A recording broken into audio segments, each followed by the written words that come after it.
Hi friends, here we discuss limit of a function of complex variable.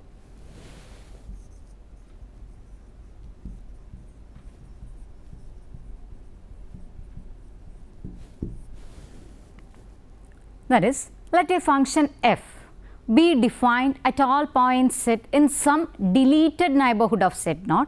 The expression limit z tending to z naught fz is equal to w naught means that limit of fz as z approaches z naught is a number w naught. That is, limit z tending to z naught, limit z tending to z naught fz is equal to w naught. This means that the value of w is equal to fz can be made arbitrary close to w naught if we choose the point z close to z naught but distinct from z naught.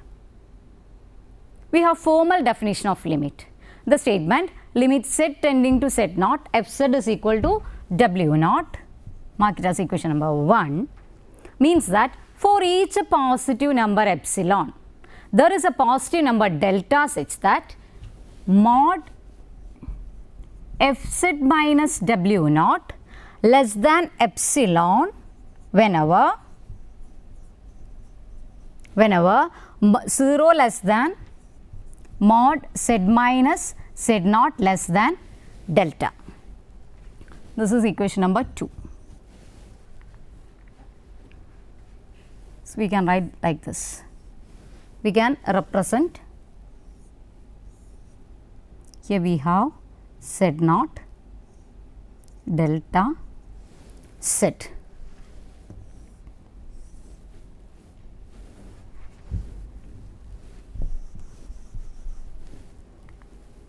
Geometrically interpreting of this definition is that for each epsilon neighborhood, mod w minus w naught less than epsilon for w naught, there is a deleted delta neighborhood 0 less than mod z minus z naught less than delta of z naught such that every point z in it has an image w lying in the epsilon neighborhood of mod w minus w naught less than epsilon. That is, here we have x axis, y axis, we have u and v. We have w naught, w, and this is epsilon. Note that even though all points in the deleted neighborhood 0 less than mod z minus z naught less than delta are to be considered, their images need not constitute the entire neighborhood mod w minus w naught less than epsilon. For example, if zf is defined by fz is equal to w naught,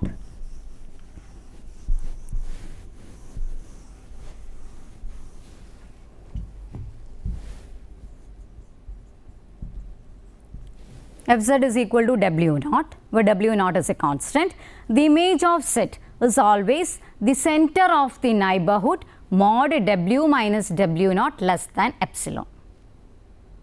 We have a remark. Once a delta has been found, it can be replaced by any smaller positive number such that delta by 3. That is, we can replace delta by 3. For example, let a and b are constant with a not equal to 0 and z is a complex variable.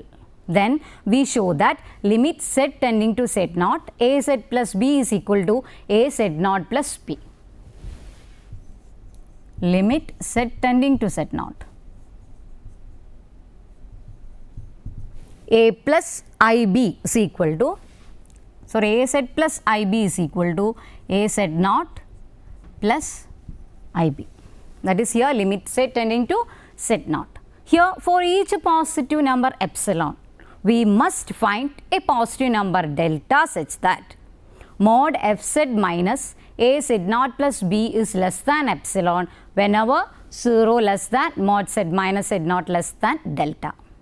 Now, mod f z minus a z naught plus b is equal to mod a z plus b minus a z naught plus b, which is equal to mod a into z minus z naught, or we can write it as mod a into mod z minus z naught. That is mod f z minus a z naught plus b. We can write it as mod a into mod z minus z naught. Hence, for any epsilon greater than 0, mod f z minus a z naught plus b less than epsilon whenever 0 less than mod z minus z naught less than epsilon by mod a. So, let delta is equal to epsilon by mod a. Then, mod f z minus a z naught plus b less than epsilon whenever 0 less than mod z minus z naught less than delta. Hence, by the formal definition of limit z tending to z naught a z plus b is equal to a z naught plus b. A z naught plus b. Now, interior, exterior and boundary points we discuss. A point z naught is said to be an interior point of a set S if there is some neighborhood of z naught that contains only points of S. Z naught is called an exterior point of S when there exists a neighborhood of it containing no points of S. If Z naught is neither an interior point nor an exterior point, it is called, of course, a boundary point of S. That is, a boundary point is a point all whose neighborhoods contain points in S and points not in S. The totality of all boundary points is called the boundary of S. We have an example.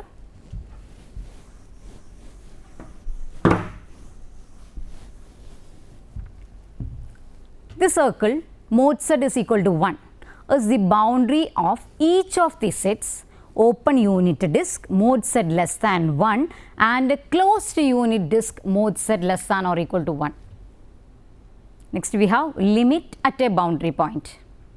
Formal definition of limit given in the expression mod f of z minus w naught less than epsilon whenever 0 less than mod z minus z naught less than delta.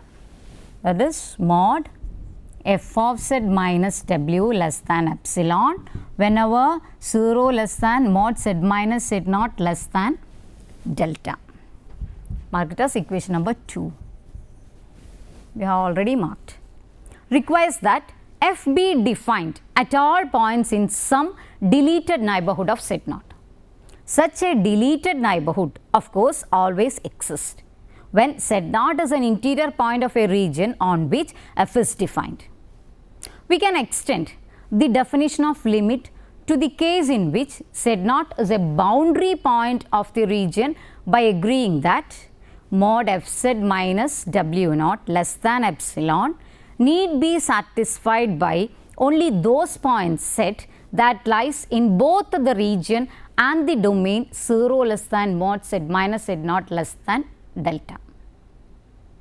We have formal definition of limit at a boundary point. Let D be a region and z naught be a boundary point of D. The statement limit z tend to z naught f of z is equal to w naught. F of z is equal to w naught. Mark it as equation number 3. Means that for each positive number epsilon, there is a positive number delta such that mod f z minus w naught less than epsilon whenever 0 less than mod z minus z naught less than delta and z belongs to D. Mark it as equation number 4. Next we have an example. Show that if f z is equal to I z by 2 in the open disk mod z less than 1, then limit z tending to 1 f z is equal to limit z tending to 1 I z by 2 which is equal to I by 2. That is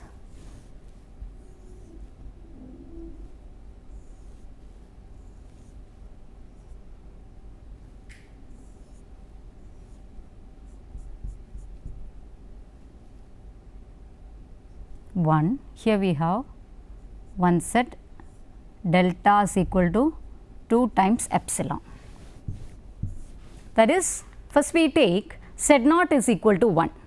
Then clearly 1 is the boundary point of the open disk mod z less than 1.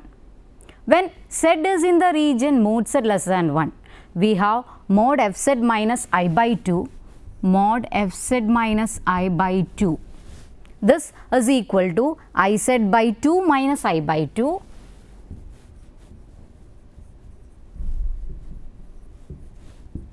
This is equal to z minus 1 by 2.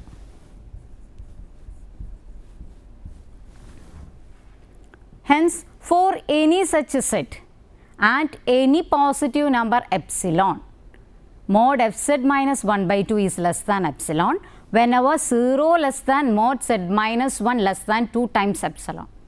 Therefore, corresponding to the epsilon chosen, we can find a positive real number delta is equal to 2 epsilon such that mod fz minus I by 2 is less than epsilon whenever 0 less than mod z minus 1 less than delta, and z is in the region mod z less than 1. Here we have I by 2, this is our epsilon. Hence, from the definition of limit at a boundary point, limit z tends to 1 fz is equal to I by 2. So, next we have if fz is equal to I z conjugate by 2 in the open disk mod z less than 1, then we show that limit z tending to 1 fz is equal to limit z tending to 1 Iz conjugate by 2 which is equal to I by 2. For that, take z naught is equal to 1. Clearly, 1 is the boundary point of the open disk mod z less than 1. Then z is in the region mod z less than 1. We have mod fz minus I by 2 is equal to Iz by 2 minus I by 2, which is equal to 1 by 2 into I into z conjugate minus 1, which on simplification we get 1 by 2 into z conjugate minus 1. Hence, for any such set and any positive number epsilon, mod fz minus I by 2 is less than epsilon whenever 0 less than mod z minus 1 less than 2 epsilon. Therefore, corresponding to the epsilon chosen, we can find a positive real number delta is equal to 2 epsilon such that mod fz minus I by 2 is less than epsilon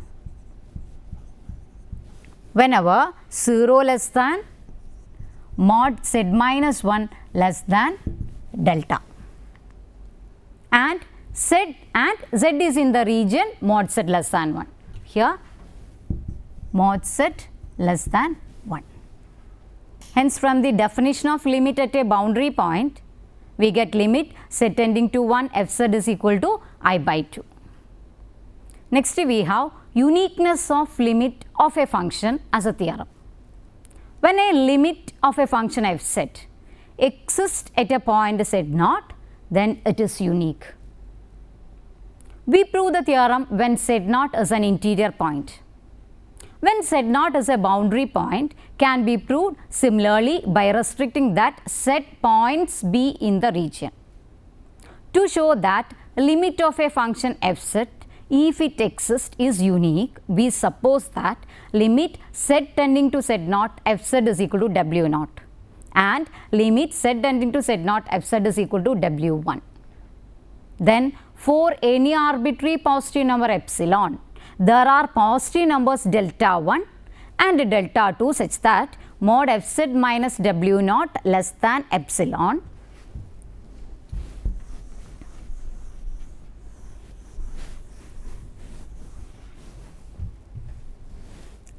that is mod fz minus w naught less than epsilon whenever 0 less than mod z minus z naught less than delta, and also mod fz minus w1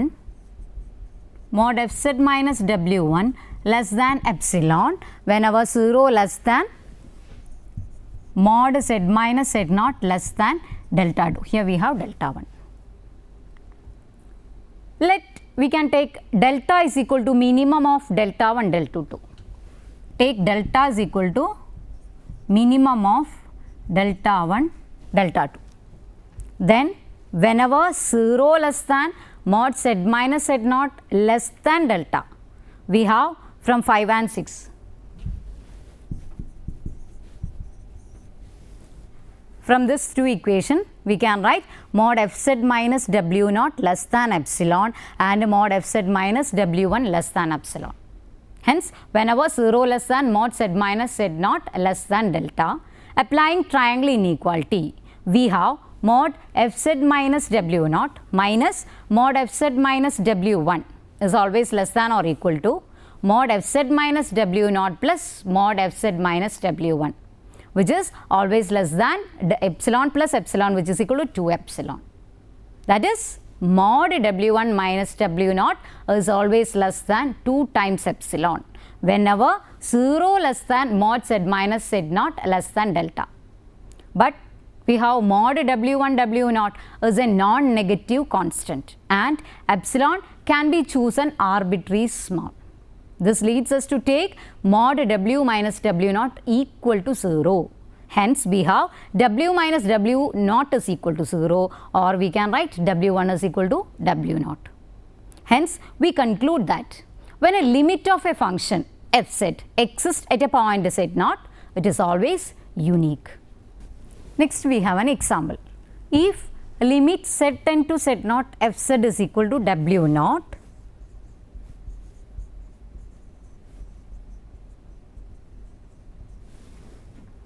then show that limit z tend to z naught mod fz is equal to mod w naught. Here we are using modulus. For this, we have solution limit z tend to z naught fz is equal to w naught implies that for each positive number epsilon, there is a positive number delta such that mod fz minus w naught less than epsilon whenever 0 less than mod z minus z naught less than delta. That is, fz minus w naught less than epsilon whenever 0 less than mod z minus z naught less than delta. Mark it as equation number 7. From the triangle inequality, we have mod z1 plus z2 is always less than or equal to mod z1 plus mod z2.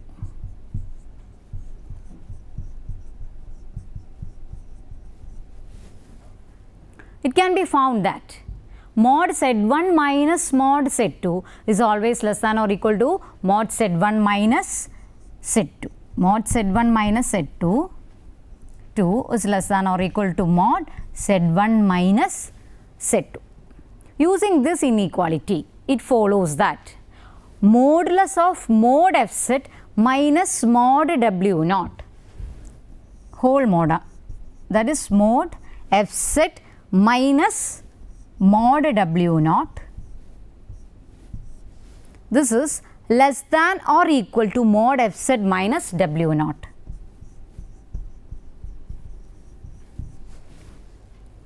This together with the equation number 7, this is equation number 7, gives modulus of mod fz minus w naught is less than epsilon whenever 0 less than mod z minus z naught less than delta. That is, modulus of here modulus of mod fz minus w naught, which is less than epsilon. Here we have modulus of mod fz minus mod w naught is less than epsilon whenever 0 less than mod z minus z naught less than delta. And by the definition of limit, this means that limit z tend to z naught mod fz is equal to mod w naught. That is, limit mod fz z tending to z naught, limit z tending to z naught mod fz is equal to mod w naught. Next, we have two-path test for non-existence of limit at a point. If z naught is an interior point of the domain of definition of f and limit in the statement limit z tend to z naught f z is equal to w naught is to exist, the inequality mod f z minus w naught less than epsilon must hold for all points in the deleted neighborhood 0 less than mod z minus z naught less than delta. Thus, the simple z tending to z naught implies that z is allowed to approach z naught in an arbitrary manner, not just from some particular direction. This is very important. We illustrate this in the following example.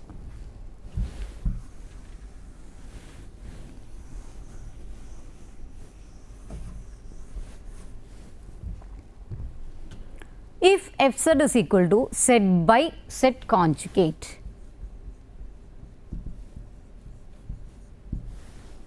this we can write as we know x plus I y by x minus I y.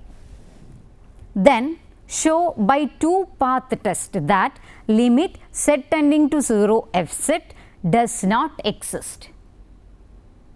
Solution: if limit z tending to 0 f z exists, then by the discussion just above, then it could be found by letting the point z is equal to x y approaches to the origin 0, that is 0 0 in any manner.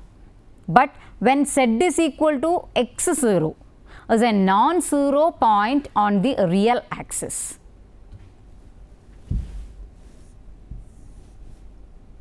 This is our explain y.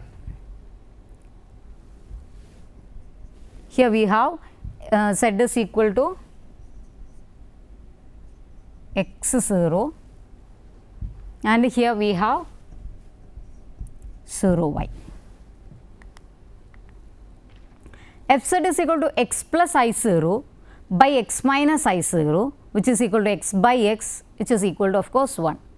And when z is equal to 0 y is a non-zero point on the imaginary axis, we have f z is equal to 0 plus I y by 0 minus I y, which is equal to I y by I y, sorry, minus I y by I y, which is equal to minus 1.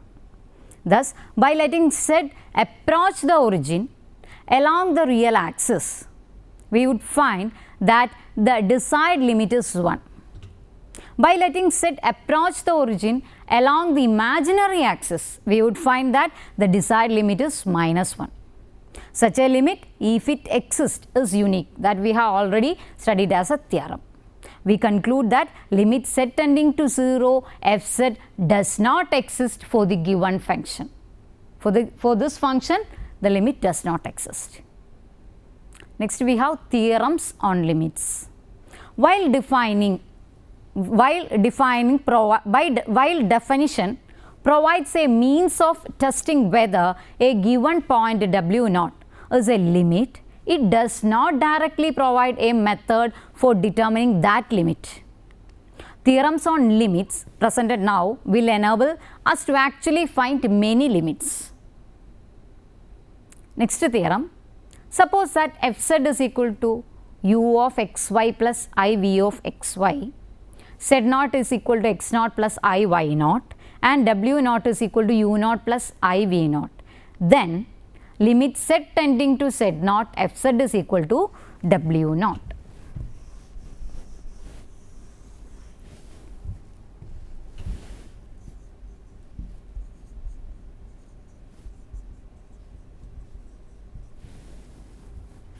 Mark it as equation number 8.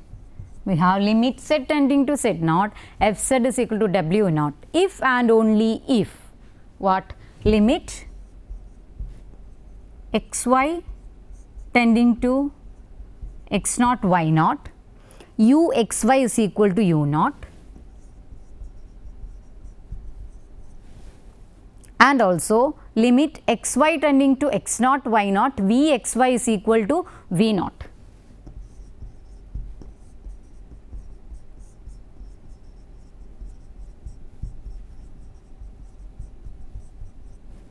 Mark it as equation number 9. For this we have, first we have a necessary part.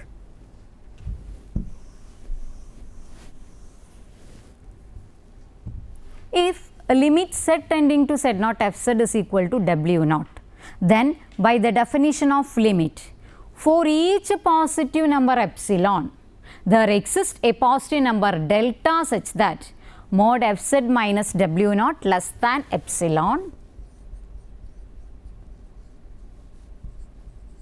whenever, what we have, whenever 0 less than mod z minus z naught less than delta.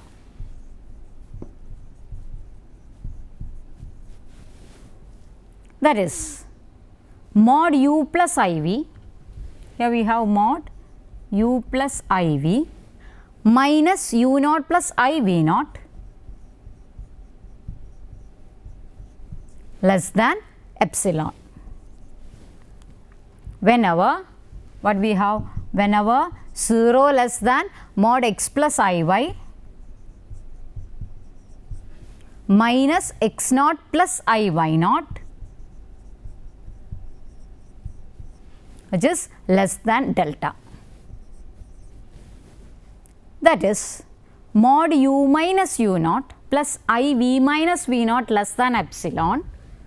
That is, this implies mod u minus u naught plus I into v minus v naught less than epsilon whenever 0 less than mod x minus x naught, mod x minus x naught plus I into y minus y naught, which is less than delta. Mark it as equation number 11. This is equation number 10.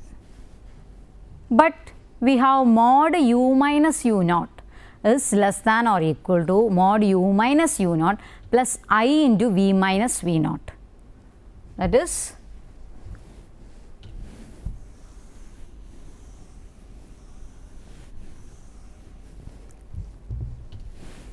mod u minus u naught is, mod u minus u naught is less than or equal to, always less than or equal to mod u minus u naught plus I into v minus v naught.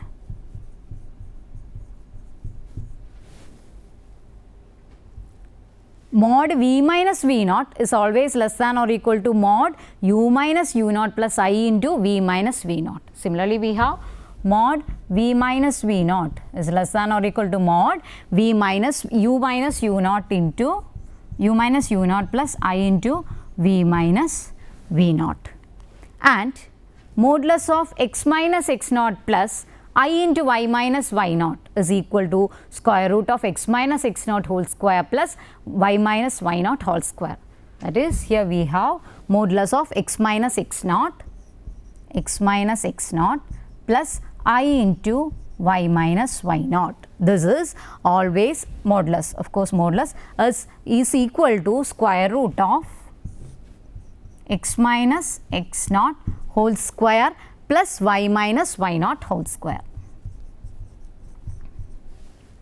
Hence, it follows from inequalities that we have already written 10 and 11 that mod u minus u naught is less than epsilon and mod v minus v naught less than epsilon whenever u minus u naught less than epsilon and mod v minus v naught less than epsilon whenever 0 less than square root of, here we have x minus x naught whole square plus y minus y naught whole square, which is again less than delta. This establish limits 9 and hence the condition is necessary. Next we have sufficient part.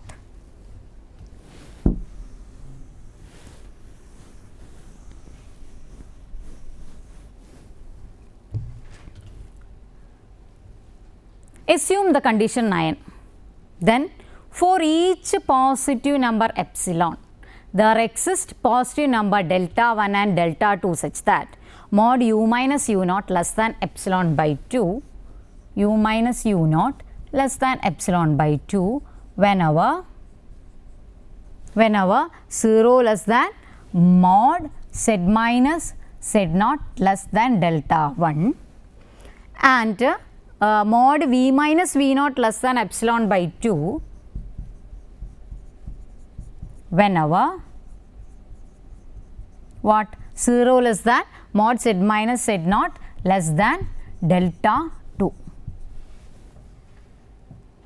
Noting that mod z minus z naught is equal to mod x minus x naught plus I into y minus y naught, which we can write as square root of x minus x naught whole square plus y minus y naught whole square. The above two statements imply mod u minus u naught less than epsilon by 2 whenever 0 less than, that is u minus u naught less than epsilon by 2 whenever 0 less than square root of x minus x naught whole square plus y minus y naught whole square less than delta. That is, this is mod u minus u naught less than epsilon by 2 whenever 0 less than square root of x minus x naught whole square plus y minus y naught whole square less than delta. This mark it as equation number 12. Similarly, we have mod v minus v naught less than epsilon by 2 whenever 0 less than square root of x minus x naught whole square plus y minus y naught whole square is less than delta. For this we have mod v minus v naught less than epsilon by 2 when, that is whenever 0 less than square root of x minus x naught whole square plus y minus y naught whole square is less than delta. Mark it as equation number 13. Oh, so sorry, here we have delta 1 and delta 2. We have taken delta as delta 1 and delta 2. Let delta denote the smaller of the two numbers delta 1 and delta 2. Since we have mod u plus iv minus u naught plus v naught, iv naught is equal to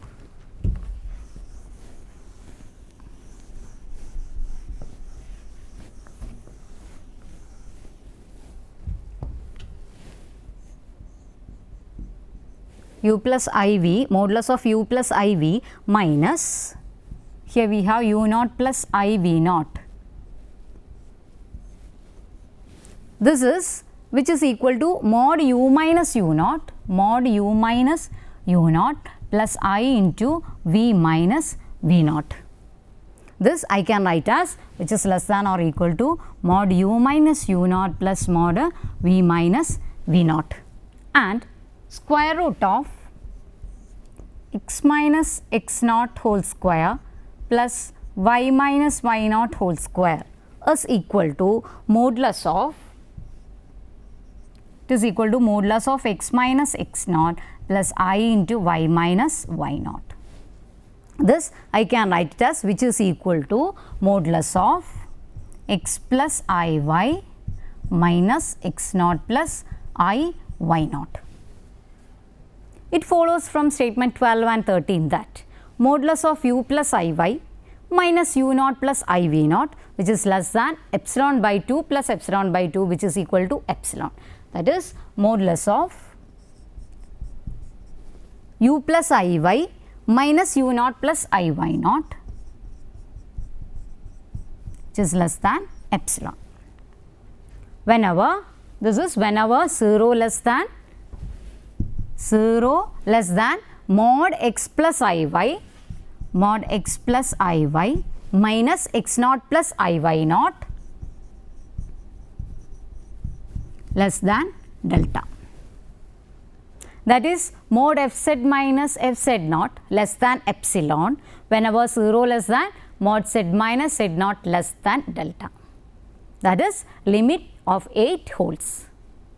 Next we have applications of theorem examples. Show that limit z tend to z naught c is equal to c for any complex constant c equal to a plus bi and any z naught. Here we have solution. For that we can take let c is equal to a plus ib.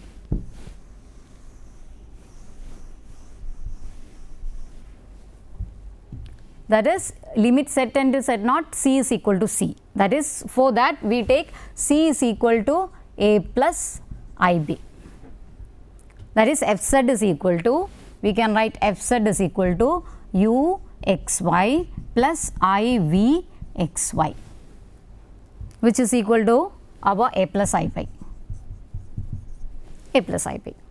Z naught is equal to x naught plus I y naught and w naught is equal to a plus I pi. Z naught is equal to, we can write Z naught is equal to x naught plus I y naught and what? W naught is equal to a plus I b.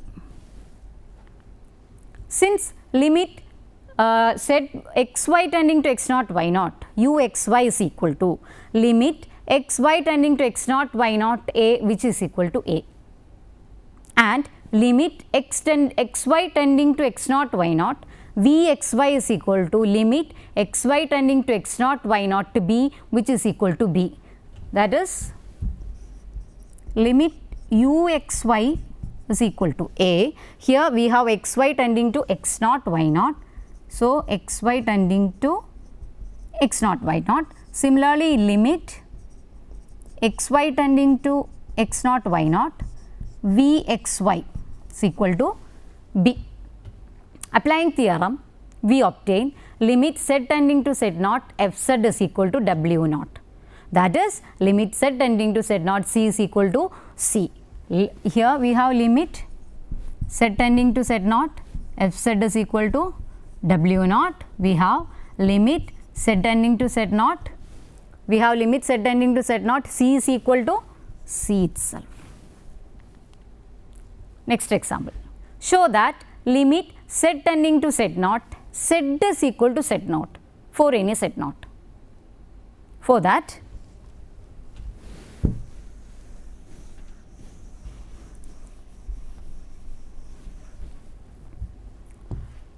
let f z is equal to u plus I v, which is equal to x plus I y.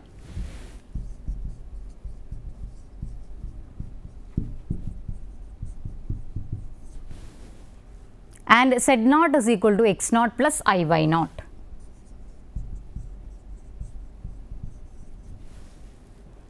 Since limit xy tending to x naught y naught u xy is equal to limit xy tending to x naught y naught x, which is equal to x naught, that we can write limit xy tending to x naught y naught what u xy, which we can write limit u xy, we can write it is equal to x, which is equal to x naught. Here we have xy approaches to x naught y naught, and also similarly we have limit xy tending to x naught y naught v xy is equal to limit y, which is equal to y naught.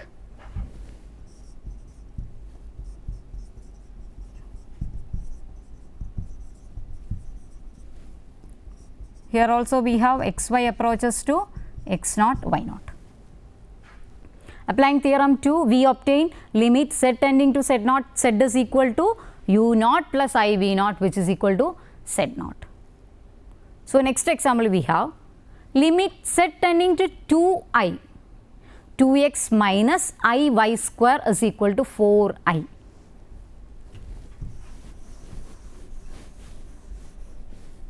Here limit z approaches to 2i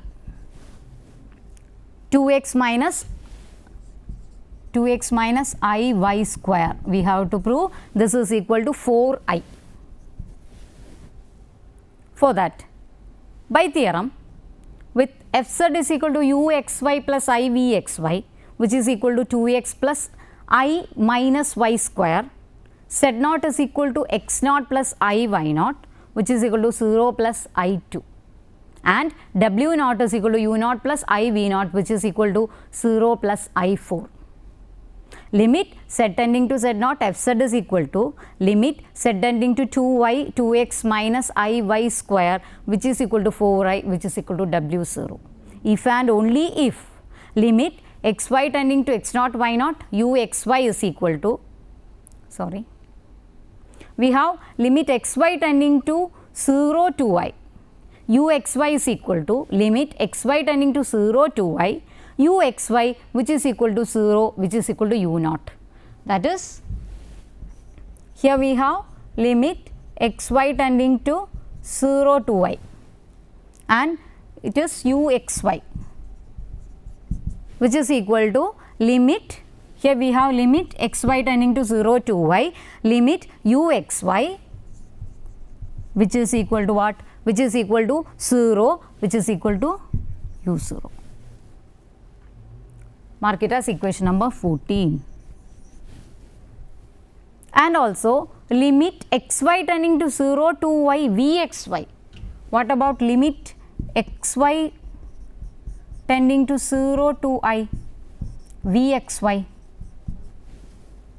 which is equal to minus 2i square, minus 2i square, which we can write as, which is equal to 4, which is equal to v naught. Mark it as next equation number 15. Hence, we have limit z tending to 2y, 2x minus iy square is equal to 4i. Next theorem is limit of sum, product and quotient.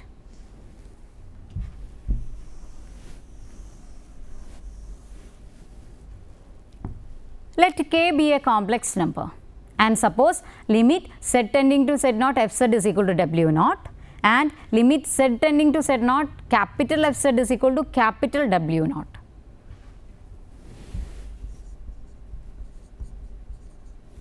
Here we have f z is equal to W naught, and limit z tending to z naught capital F z is equal to capital W naught. Mark it as equation number 16. Then first one we have constant multiple rule, that is limit z tending to z naught k f z is equal to k into limit z tending to z naught f z. First one, limit z tending to z naught k f z is equal to k times limit z tending to z naught f z. Next we have sum rule.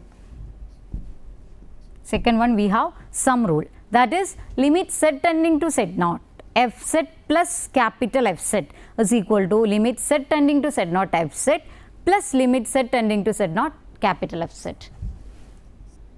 Next we have product rule,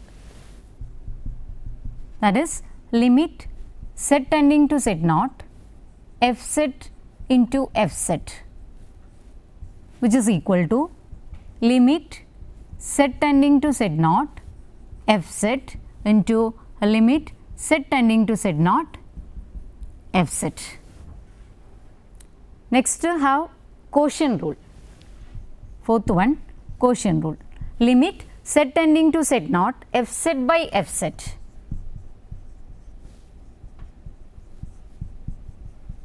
which is equal to limit z tending to z naught f z by limit z tending to z naught f z, provided this limit z tending to z naught f z not equal to 0. Proof. The above results can be proved directly using the definition of the limit of a function of a complex variable, but with the aid of previous theorem, it follows almost immediately from theorems on limits of real valued functions of two real variables. We only proved 2, leaving the verifications of 1 and 3 as an exercise. To verify 2, we let limit z tending to z naught f z is equal to W naught.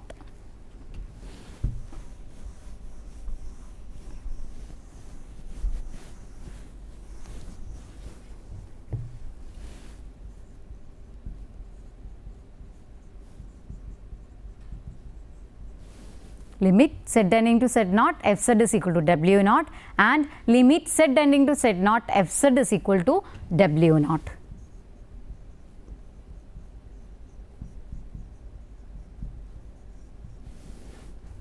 This is capital W naught, this is small w naught, and take f z is equal to uxy plus I vxy, and capital F z is equal to capital uxy plus I vxy. Can take small f z is equal to uxy plus I vxy, and capital F z is equal to u x y plus I v x y. That is, z naught is equal to x naught plus I y naught, w naught is equal to u naught plus I v naught, and of course capital W naught is equal to capital U naught plus I v naught. Then according to hypothesis 16 and previous theorem, the limit as x y approaches x naught y naught of the function u, v, capital U and v exist and have the values u naught, v naught, capital U naught and v naught respectively. So, the real and imaginary components of the product f z, capital F z, capital F z is equal to u plus I v into u plus I v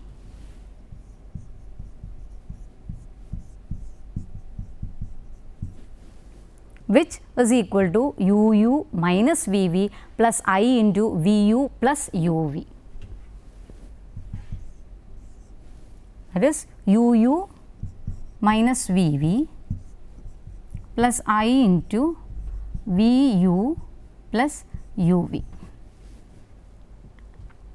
Have limits u naught minus v naught and u naught v naught u naught plus u naught v naught respectively as x y approaches x naught y naught.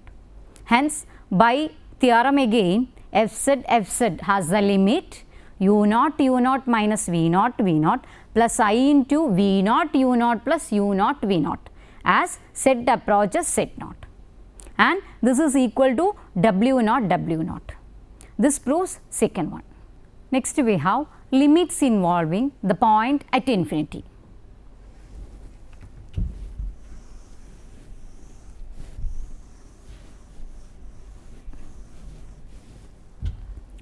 So, it is sometimes convenient to include with the complex plane the point at infinity denoted by infinity and to use limits involving it. The complex plane together with the point at infinity is called the extended complex plane. That is, the set C union infinity is the extended complex plane. To visualize the point at infinity, one can think of the complex plane as passing through the equator of a unit sphere centered at the origin. That is, we can draw like this. Here we have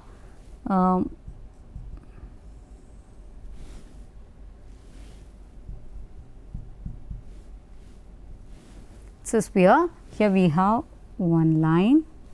In this line we have N, P and here we have set. Of course, here we have the center 0. To each point set in the plane, there correspond exactly one point P on the surface of the sphere. The point P is the point where the line through set and the north pole N intersects the sphere. In like manner, to each point P on the surface of the sphere other than the north pole N, there correspond exactly one point set in the plane. By letting the point N of the sphere correspond to the point at infinity, we obtain a one-to-one correspondence between the points of the sphere and the points of the extended complex plane. The sphere is known as the Riemann sphere, and the correspondence is called a stereographic projection. Observe that the exterior of the unit circle centered at the origin in the complex plane corresponds to the upper hemisphere with the equator and the point N deleted. Moreover, for each small positive number epsilon, those points in the complex plane exterior to the circle mod z is equal to 1 by A correspond to the point on the sphere close to the north pole N. We thus call the set mod z greater than 1 by epsilon an epsilon neighborhood or neighborhood of infinity. This mod z greater than 1 by epsilon. Let us agree that in referring to a point set in the complex plane, we mean the point in the finite plane. Hereafter, when the point at infinity is to be considered, it will be specifically mentioned. Now we have limit. Even if either z0 or w0 or possibly each of these numbers is replaced by the point at infinity, the statement limit z tend to z0 fz is equal to w0.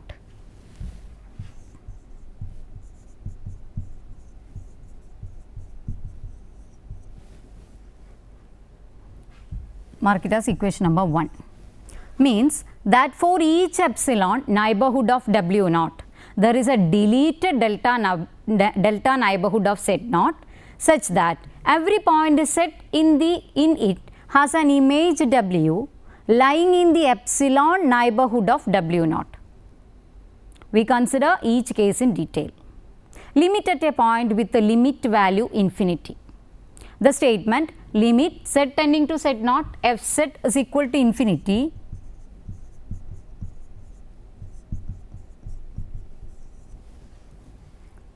means that for each positive number epsilon, there is a positive number delta such that mod fz greater than 1 by epsilon.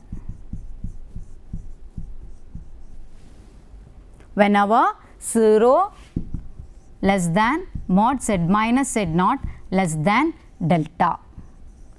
Equation number 2. That is, the point w is equal to fz lies in the neighborhood mod w greater than 1 by epsilon of infinity whenever z lies in the deleted neighborhood 0 less than mod z minus z0 less than delta of z0. Next we have an example.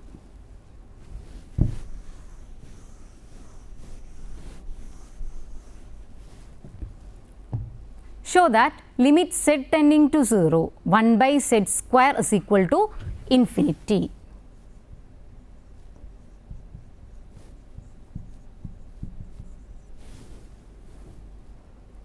Here we take fz is equal to 1 by z square and z0 is equal to 0.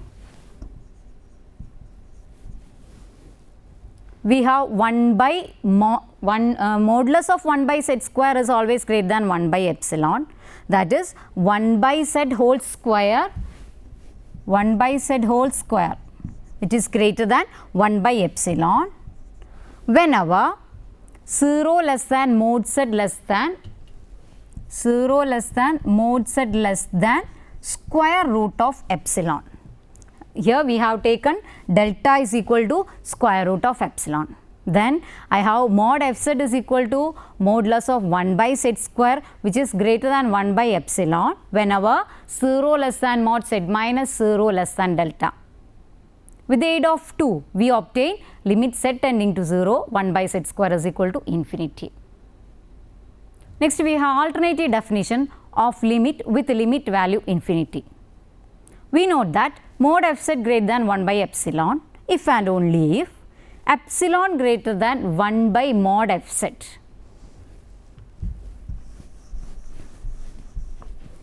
That is mod fz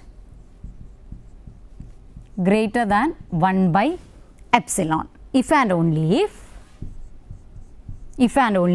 epsilon greater than 1 by mod fz. This is if and only if epsilon greater than mod 1 by fz. This is again it is if and only if epsilon greater than mod 1 by fz minus 0.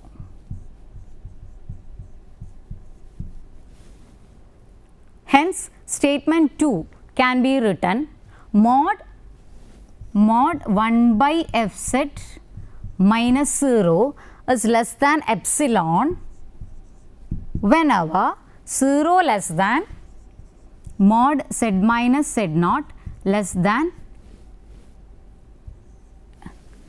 delta. Mark it as equation number 3. Hence we can state that limit z tending to z0 fz is equal to infinity if and only if limit z tending to z0 1 by fz is equal to 0.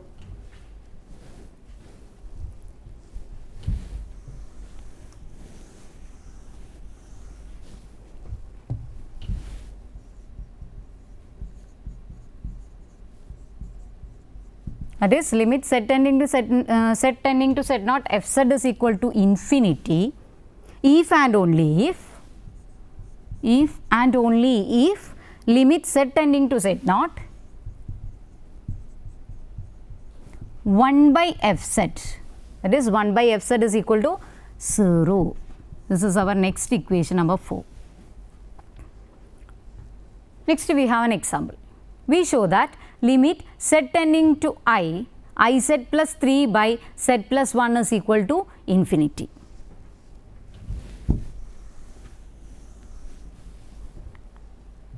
Take here f z is equal to I z plus 3 by z plus 1.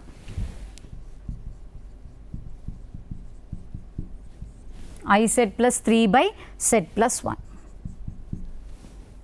and here z naught is equal to minus 1. Then limit z tending to minus 1 1 by f z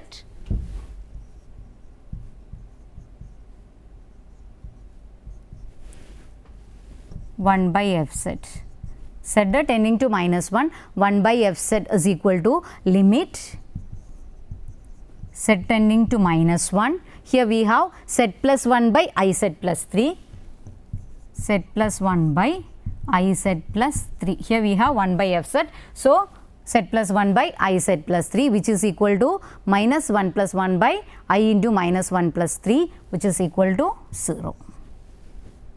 Hence, using definition 4, we have limit z tending to minus 1 f z is equal to limit z tending to minus 1 I z plus 3 by z plus 1, which is equal to infinity. Next we have limit at infinity. The statement limit z tending to infinity f z is equal to w naught means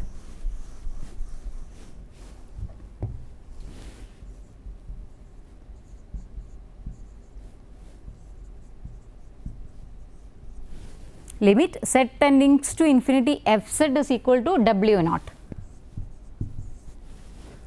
This means that for each positive number epsilon, there is a positive number delta such that mod f z minus w naught is less than epsilon whenever mod z greater than 1 by delta.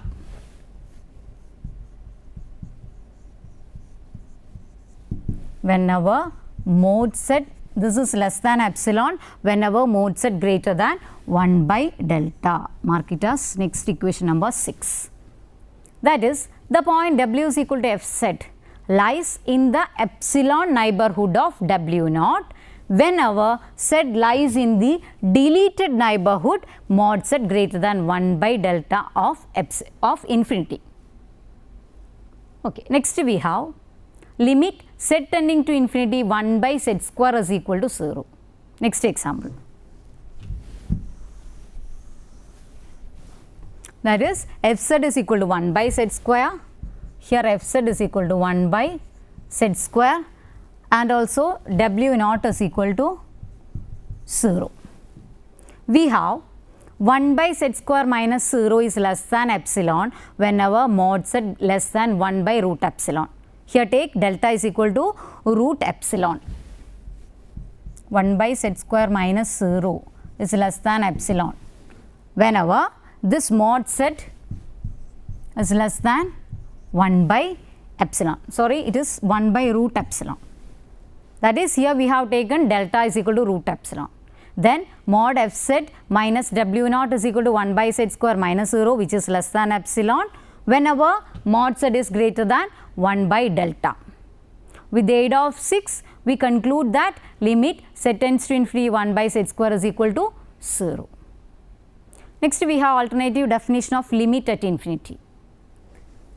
That is,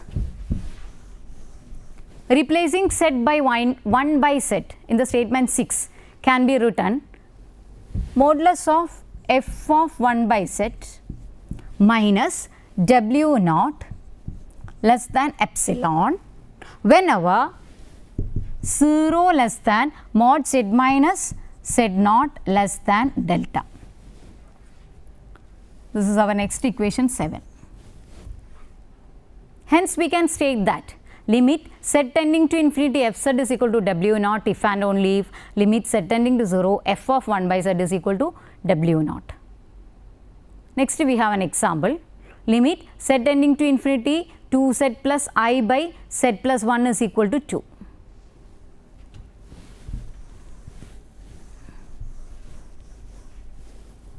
That is limit z tending to, sorry, it is limit z tending to 0, 2z plus I by z plus I is z plus 1 is equal to 2. Here we take fz is equal to 2z plus I by z plus 1.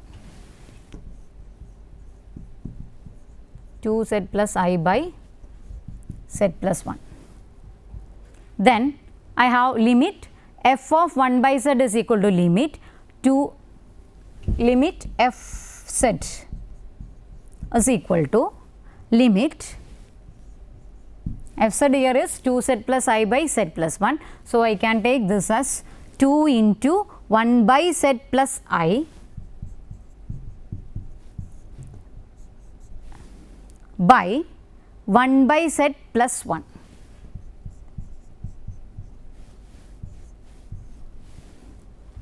This is equal to limit 2 plus I z by 1 plus z, which is equal to 2, which is equal to 2. Hence, using definition 8, we have limit 2z plus I by z plus 1 is equal to limit fz, which is equal to limit f of 1 by z, which is equal to 2. Limit at infinity with the limit value infinity.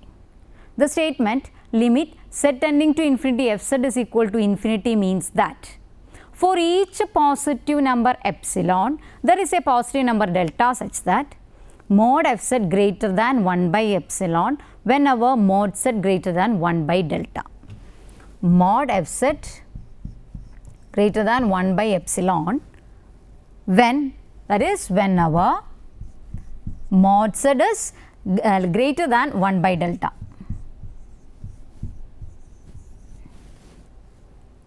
Question number 9. That is, the point w is equal to fz lies in the epsilon neighborhood mod z greater than 1 by epsilon of infinity. Whenever z lies in the deleted neighborhood mod z greater than 1 by delta of infinity. A little definition of limit at infinity with limit value infinity.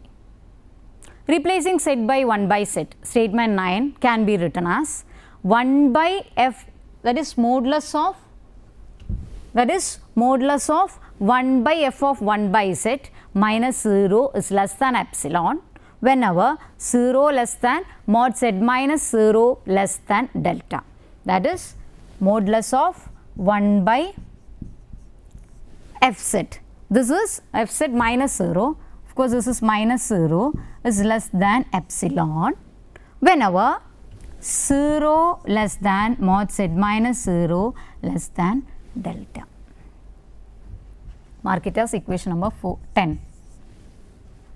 Hence, we can state that limit z tending to infinity fz is equal to infinity if and only if limit z tending to infinity 1 by f of 1 by z is equal to 0.